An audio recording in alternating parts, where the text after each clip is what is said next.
있는데요. 저 4절, 16장 4절에 있는 말씀 한번 봅니다.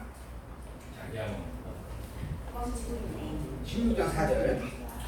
여러 성으로 다녀갈 때 예루살렘에 있는 사도와 장로들의 적정한 규례를 저희에게 주어 지키게 하니 이에 여러 교회가 믿음이 더 굳어지고 수가 날마다 더하니라. 이게 지금 그 교리적 사건에 대한 매듭입니다. 그 교리적 내용을 그렇게 정리해서 준무로 말미암아 나타난 결과가 어떻게 되어졌는가? 그것을 지킴으로 말미암아 여러 교회가 믿음이 더 굳어지고 수가 날마다 더해졌다. 이게 교회의 유익. 내가 주었네요. 교회의 유익을 위해서 베풀어진 선이었고 그럼으로 말미암아 실제 교회의 유익이 이렇게 이루어져 갔다라고 하는 증거에 대한 내용이죠. 자, 그리고 난 다음에 이어서 이제 이방 지역에 복음이 이제 증거되어져 가는, 특히 이제 이방 지역 중에서도 마게도냐 지역에 복음이 증거되어져 가는 그런 내용이 이제 본문에 기록이 되어져 갑니다.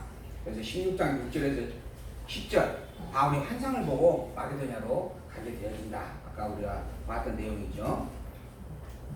성령이 아시아에서 말씀을 전하지 못하게 합니다. 자, 복음을 증거하라. 누가 말씀했어요? 땅 끝까지 이르러 복음을 증거하라. 누가 했어요? 예수님께서 이야기하셨어요. 복음을 증거하라. 자, 근데 이분 성령께서 뭐예요? 성령께서 뭐 했어요? 오늘 지금 이 본문 보면 뭐라 되어 있어요? 6절. 아시아에 말씀을 전하지 못하게 했다. 복음 증거를 막았다 하는 거예요. 예수님의 힘이 셀까요? 성령의 힘이 셀까요? 예수님과 성령님이 왜 이렇게 정반대의 일을 성리하실까요? 그래서 이제 우리 이제 이야기하는 거예요. 야, 예수님이 이겨라, 성령님이 이겨라. 자, 복음을 증거하라 이야기를 했죠. 이 복음을 증거하라 어디까지? 땅 끝까지예요. 땅 끝까지. 땅 끝은 모든 것을 포함을 하고 있는 거예요. 그 땅 끝까지 복음이 증거되어야 하는 과정 속에서 성령께서 아시아 지역이 아닌 다른 지역으로 복음을 돌리고 있는 거예요. 이 둘이 충돌되는 내용이 아니에요.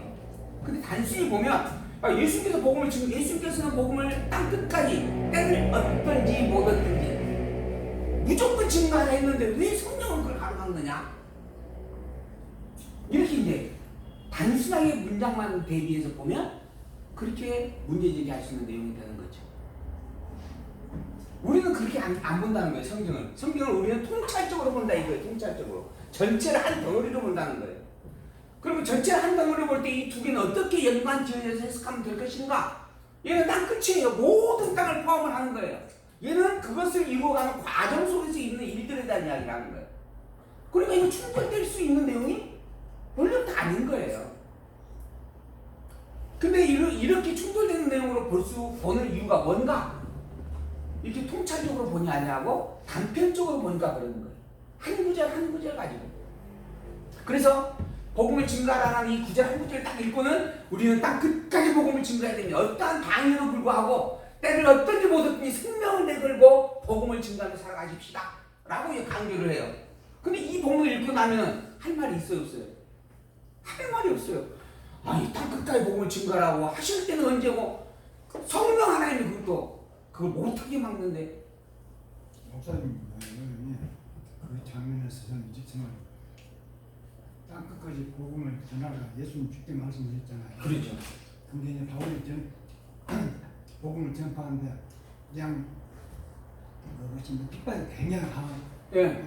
그러니까 성령이 직접적으로 말씀하시지 않고 핍박을 그러니까 이 성령 시키는 거는 그 사도들 의견이 직접 했다는 말은 없잖아요. 근데 지금 이제 기록하기를 그렇게 아니에요. 무슨 말씀인지 잘 다시 이야기 좀 차분하게 해보시죠. 제 생각인데 들어가기는 성령이 못하게 하셨다. 근데 그러니까 거기서 이제 복음을 전파한데 핍박이 굉장히 심하잖아요. 못 전한 유대인들이. 그러니까 그것을 사도들은 어떻게 이해했냐면 이건 저들은 핍박하지만 성령님께서 이제 반대하신다, 모든 것이다, 이렇게 이해를 해가지고 들어온 거 아니냐. 예수님한테 직접 이야기를 들었고 성령에게는 지금 직접 이야기 못 듣고 있는 이야기다. 소리 이야기는 그냥 우리가 자꾸 이렇게 방해를 받고 있는 거 보니까 성령께서 못하게 하고 있는 건 아니겠느냐. 라는 의미를 가지고 이렇게 썼다. 예. 그러면 이 글이 잘못된 거죠. 이건 지금 성령을 주어로 놓고 있잖아요. 우리 생각에 성령이 그렇게 막으신 것 같다. 이런 내용이 아니에요. 지금 이건 성령께서 그렇게 했다 이렇게 말을 하고 있잖아요. 그러면 이거는 지금 이 글을 쓴 바울이 성령을 지금 모독을 하고 있는 거 아니겠어요? 성령을 지금. 자, 있는 그대로 봅시다 우리는. 성령께서 그렇게 했다. 성령께서. 그리고 성경을 기록하게 하신 이도 성령이잖아요. 성령께서 이 모든 단어와 사건들과 내용들까지도 다 주관하여 기록해 놓으신 말씀이다. 근데 우리는 그렇게 그래서 성경 무엇을 우리는 이렇게 따른다라고 또 고백을 하잖아요. 그렇게 또 보실 수 있네. 어쨌든 근데 이제 그 뒤에 또 성령이 또 나타나잖아요. 성령이 좀 환상으로 이건 환상이 나타났으니까 이건 성령께서 환상으로 이 가라고 보여준 것일 것. 이거는 또 그렇게 나와요. 또 본문에는 이건 성령의 뜻으로 여기고 그러잖아요. 근데 여기는 성령께서 이거 명확하게 이건 구별이 좀 돼야 되는 것 같아요. 근데 본문을 또 보십시다. 어쨌든 성령이 아니네. 그 뒤에 보면 7절 보니까 성령이 아시아에서 말씀을 전하지 못하게 하시거늘 했고 그 다음 7절 보니까 무시아 앞에 이르러 비두니아로 가버린 에이스데 이거는 예수의 영이래요. 예수의 영이 또 이걸 막았어. 그러면 그건 이제 할 말이 없네. 예수의 영이 막았으니 예수님께서 하신 말씀을 예수님께서 스스로 좀 번복을 하고 있는 것이 되니까 그러나 아까 이야기한 것처럼 이건 충돌되는 이야기가 아니고 땅끝이라고 하는 복음이 증거되어야 할 범주 전체를 포함하는 내용이고 그것을 이루어가는 과정 속에서 하나님께서 직접 주관하여 섭리하고 있는 내용이다. 근데 복음이라고 하는 것을 딱 끝까지 증거를 하셨는데 이게 너희들에게 주는 지상 명령이 아니라는 거예요. 이것을 이루는 자도 누구다? 예수님 당신이다라고 하는 거예요.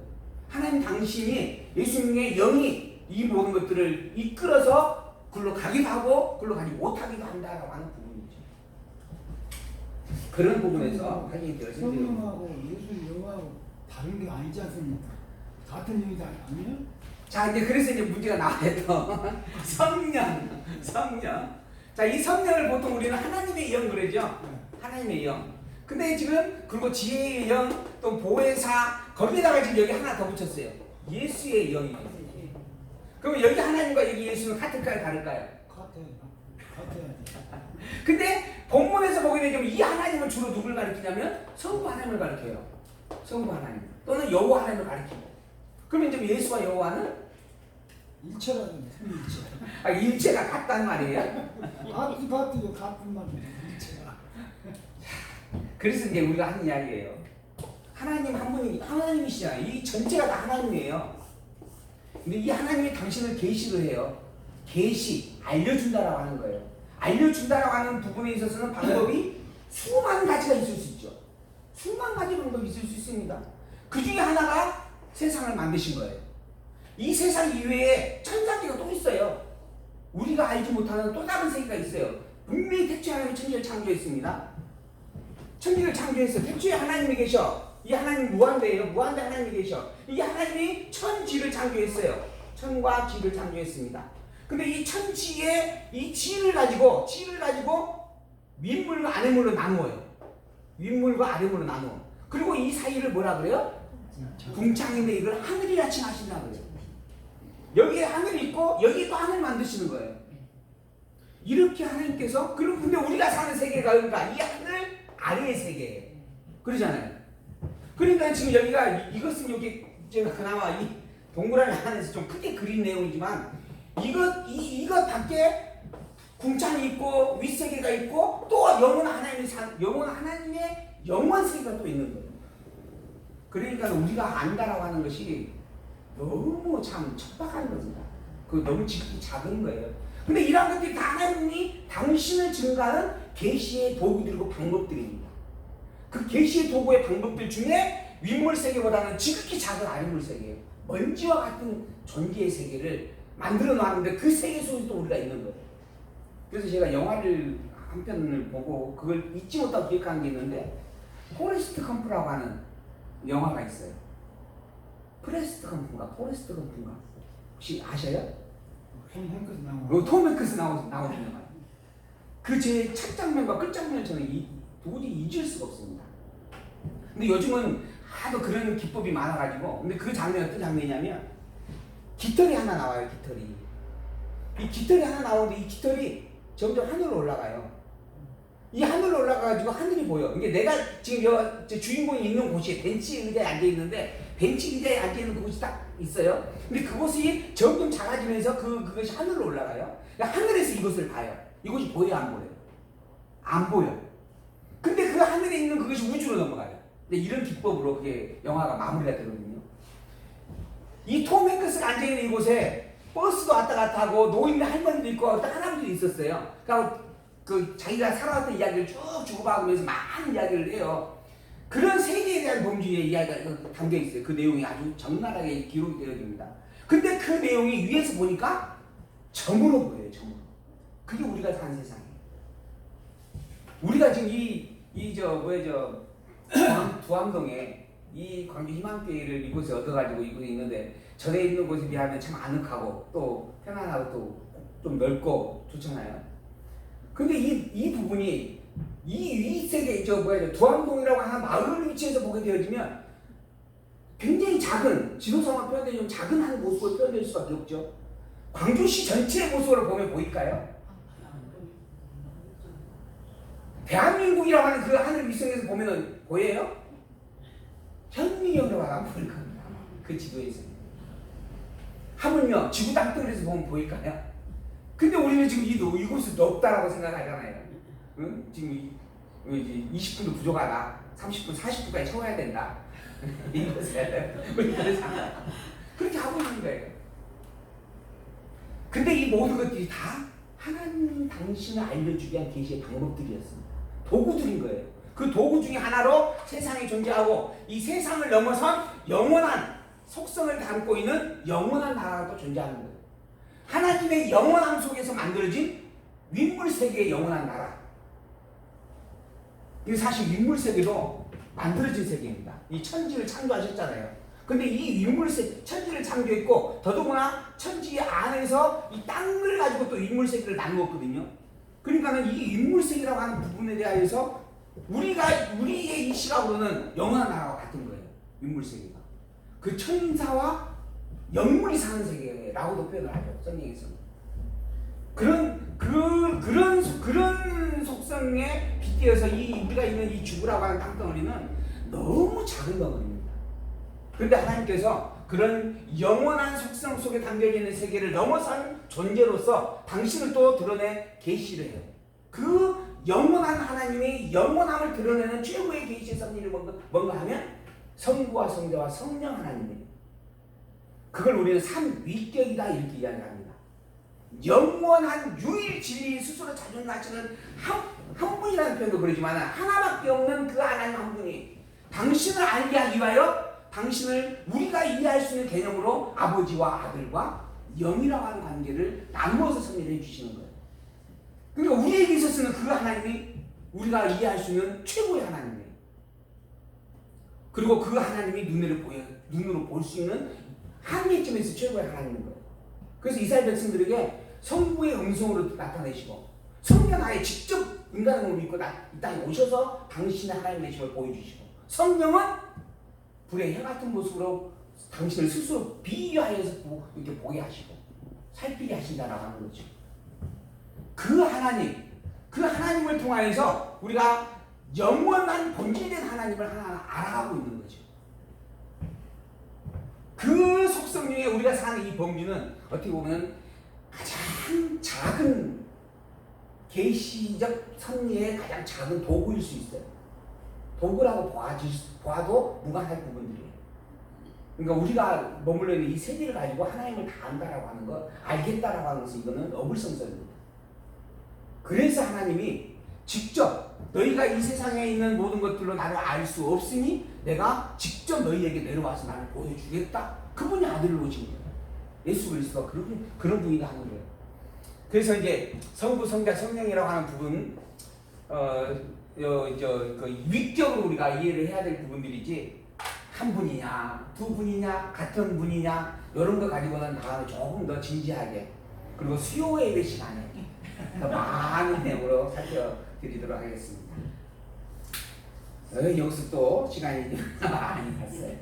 자, 예수의 영이다 하면서 또 성령이란 비유를 하고 있는 부분의 말씀입니다. 단순하게 그냥 예수님께서 복음을 증가를 했는데 예수님께서 그걸 또 맡고 계신다 이렇게 이해하셔도 됩니다. 근데 왜 맡는가?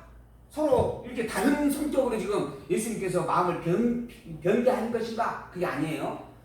당신이 이미 약속한 약속의 범주 안에서 그걸 이루시는 방법이 너희들이 위해서 하는 게 아니고 내가 직접 이룬다라고 하는 것을 보여주는 절대적 주권으로 드러내시는 섭리의 모습이다. 그래서 가지 못하게 하시고 이대로 가라고 명하고 계신다. 이렇게 이해하시면 되어집니다.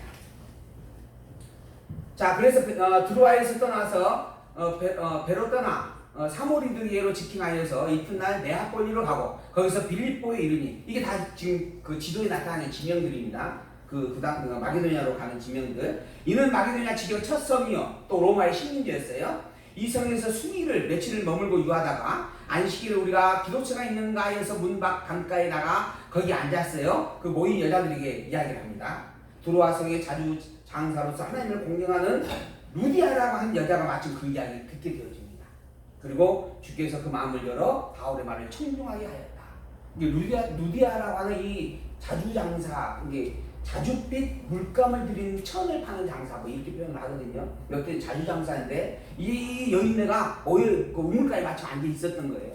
근데 어디에서 말씀을 전할 것이 없는 거라고 이 바울이 엮고 있다가 보니까 전할 곳은 마땅치 않고 마침 우물가에 사람들이 모여 있으니까 그곳에서 조곤조곤 또 예수님에 대한 이야기를 하게 되어졌다 하는 겁니다. 근데 마침 그곳에 있던 루디아가 그걸 들었어요. 근데 듣는 것으로만 끝나는 게 아니고 그 마음을 주께서 열어줍니다. 그래서 바울의 말을 청중하게 하였다. 바울의 말을 귀 기울여 듣게 하였다. 그리고 또 그 말의 뜻을 알아보게 해주는 것이다 하는 겁니다. 그리고 난 다음에 저와 그 집이 다 세례를 받습니다. 그 말씀으로 말미암아 복음을 영접하게 되는 거죠. 그래서 세례를 받고 우리에게 청하여 가로되 만일 나를 주 믿는 자로 알거든 내 집에 들어와 주어라 강구를 했어요. 그러니까 지금 이 마게도냐 지역에서 복음을 증가하려고 이곳에 이제 왔는데 거처할 것도 없고 먹을 것도 마땅치 않는데 내가 그거 할 테니까 내 집에 와라. 안 온다 한다면 섭섭하다. 섭섭할 정도가 아니다. 내가 나를 주 믿는 자로 여기거든 무조건 와라. 굉장한 강권의 의미죠. 그렇게 해서 결국 바울 일행이 이 루디아에 있는 집에서 폐해를 끼치게 되어졌다 하는 이야기의 내용입니다. 그곳에 있게 되어졌다. 근데 이러한 일들이 결국은 믿음 안에서 협력자로 함께 일어나는 일들이다라고 하는 거죠. 우리가 기도하는 곳에 가다가 점하는 귀신들이 여종 하나를 만나게 되어집니다. 근데 그 점치는 여자가 계속 쫓아와가지고 이야기를 하는 거예요. 바울과 우리를 쫓아와서 소리질러 가로되 이 사람은 지극히 높은 하나님의 종으로 구원의 길을 너희에게 전하는 자라. 참 이제 이 바울과 그 일행들이 지금 복음을 증가하기 위해서 낯선 땅 마게도냐에 왔어요. 이건 이쪽에 지금 처음으로 복음을 들고 온 겁니다. 굉장한 어려움이 있을 수밖에 없죠. 누가 받아주겠어요. 근데 그걸 루디아라는 여인이 받아들인 겁니다.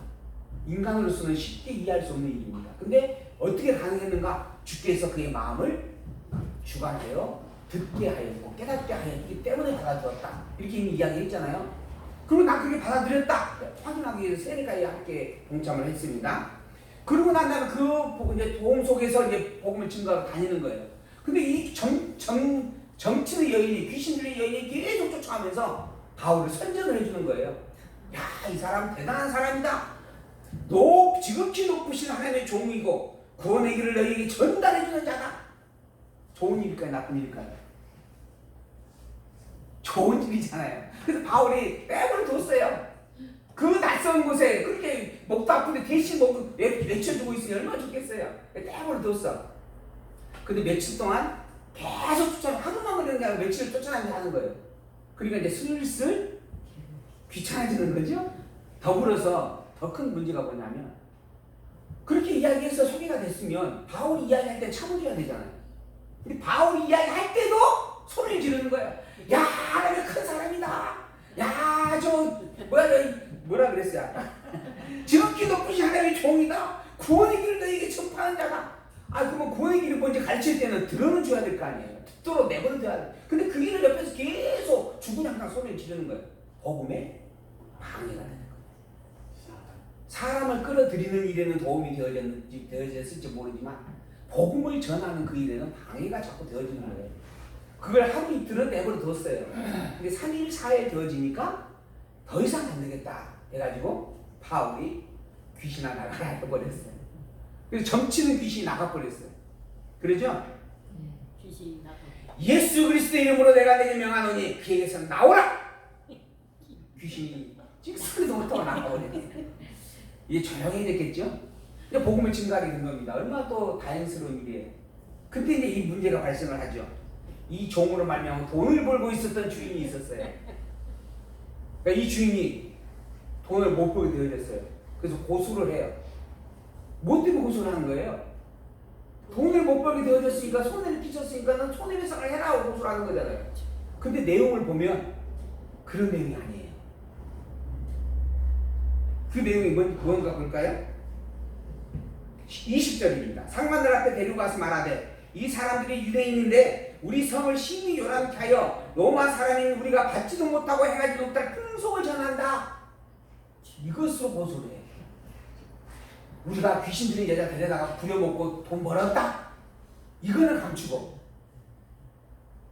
자기가 손해나는 것에 대한 시기 질투로 아예 일을 못하게끔 하려고 바울이 고소를 해버리는 겁니다. 결국 이것은 험담이죠. 험담. 거짓을 가진 험담입니다.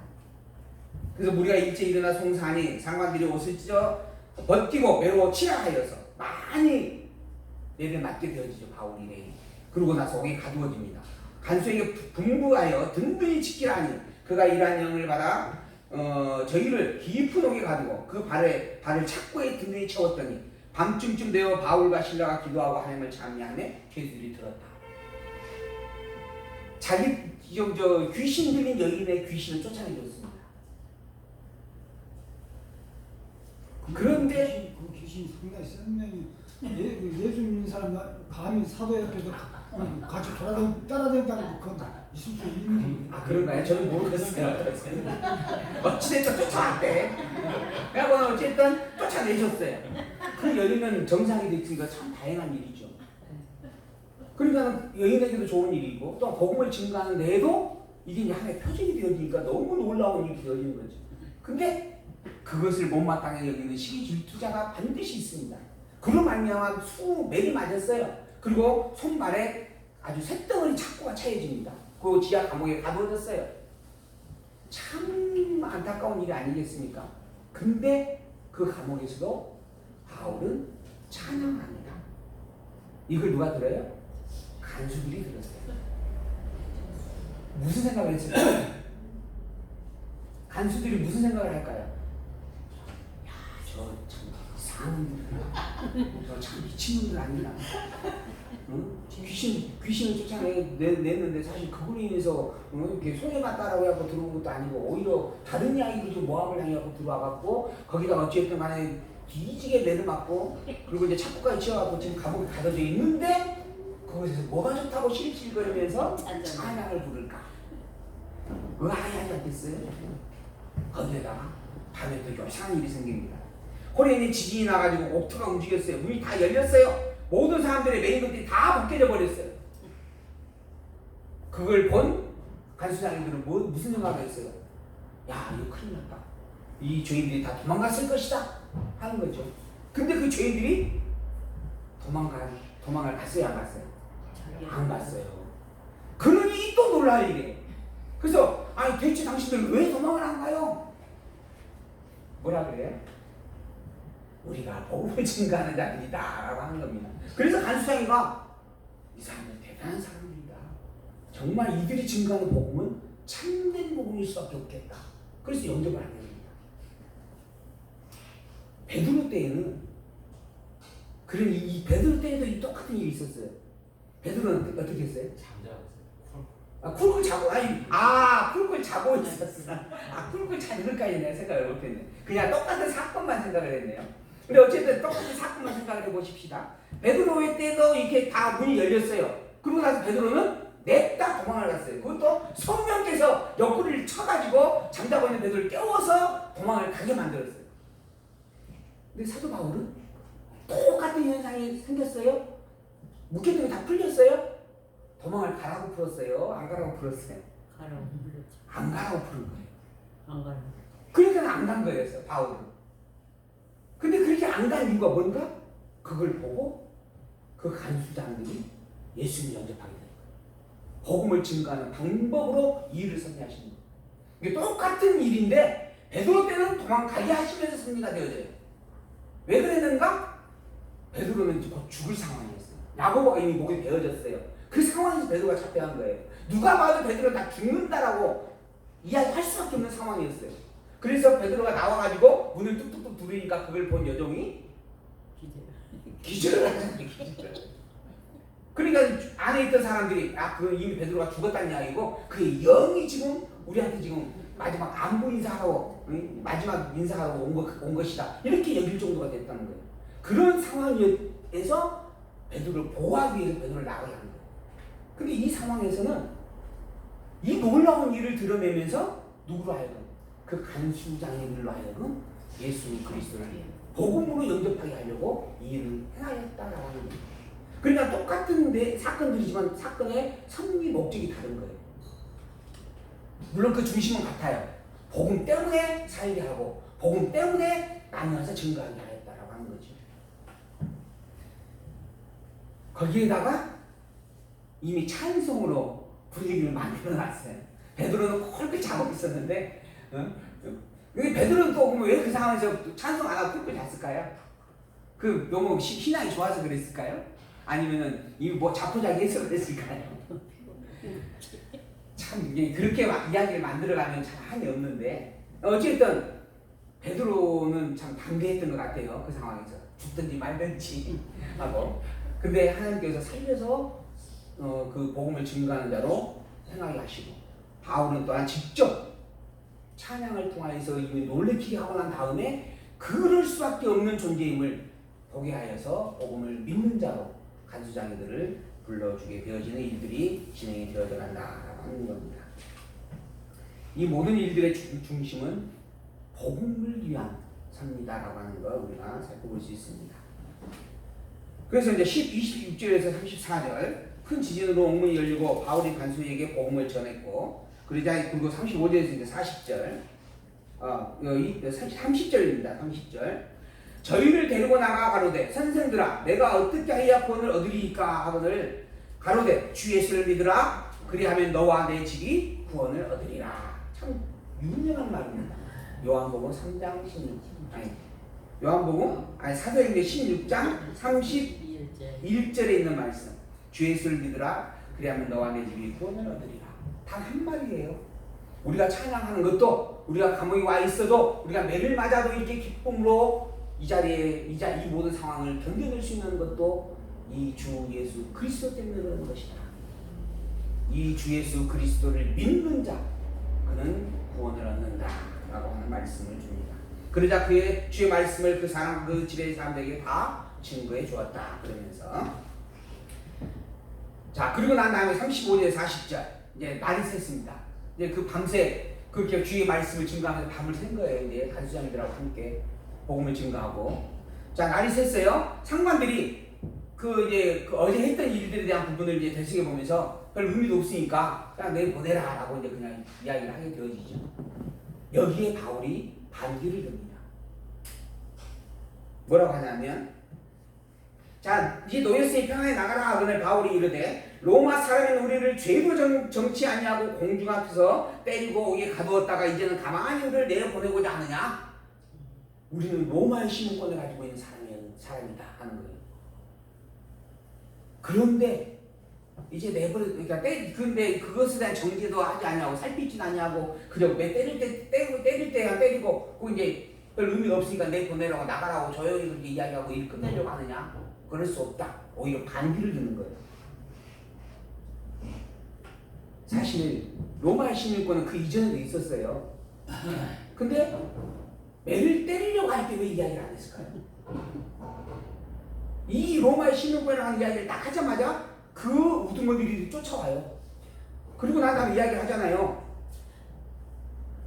아전들이 이 말을 상관들에게 고하니 저희가 로마 사람이 한 말을 듣고 두려워하여 와서 권하여 데리고 나가 성에서 떠나기를 청하니 두 사람이 오기서 나가 루디아 집에 들어가서 형제들과 만나고 위로하고 떠나게 되어진다.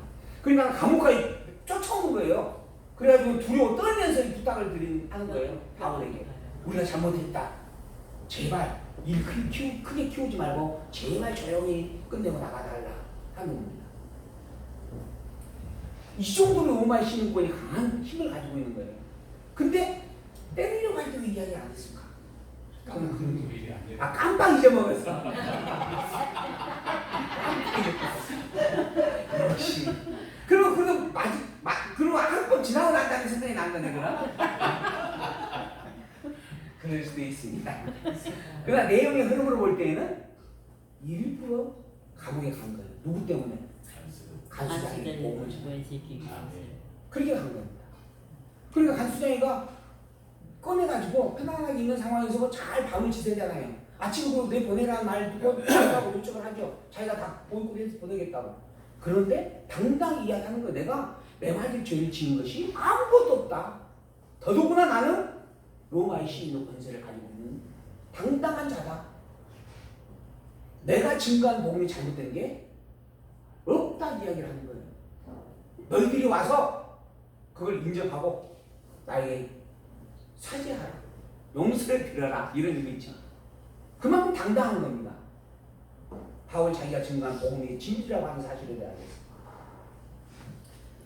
어찌됐든 그러므로 말미암아 복음이 또한 증거되어졌고 간수장에게까지 이 마게도냐 지역의 복음이 이제 간수장이 누구다 마게도냐 지역에 사는 사람들의 복음이 하나하나 전파되어져 가고 있다라고 하는 부분들입니다. 그러한 부분들의 복음이 계속 핍박 속에서 증거되어져가는 내용이 17장에 기록이 되어집니다. 자, 저희가 암볼리아와 아볼로니아로 다녀가 데살로니가에 이제 도착을 했어요. 거기 유대인의 회당이 있었습니다. 바울이 자기의 교회로 저희에게 들어가서 새 안식일에 성경을 가지고 강론을 합니다. 서로 다가온 안식일에 성경을 읽고 성경을 강론을 해요. 그리고 그 뜻을 풀어 그리스도가 해를 받고 죽은 자 가운데 다시 살아나야 할 것을 증명을 해줍니다. 여기에 또 참 중요한 내용입니다. 자, 강론이에요, 강론. 제가 지금 여러분과 함께 강론을 하고 있어요.